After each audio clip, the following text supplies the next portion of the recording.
友谊关，这个中国的地方还有特色，摆渡车，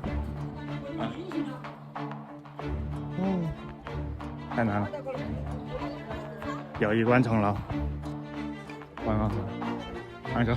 出友谊关景区，给资料景区工作人员放行，还是中国的工作人员长得漂亮呀友谊关景区验票处，40-50块钱的景区门票都省了，出一趟国也值了。中国10大名关之一，友谊关在古代叫镇南关。镇南关，镇南关历史文化广场，广西凭祥友谊关综合保税区，马上就要进入高速公路回南宁，到凭祥的高速收费站了，南疆国门第1站，凭祥边境检查站。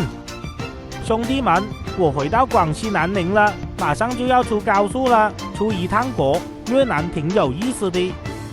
Welcome to Nanning, Guangxi.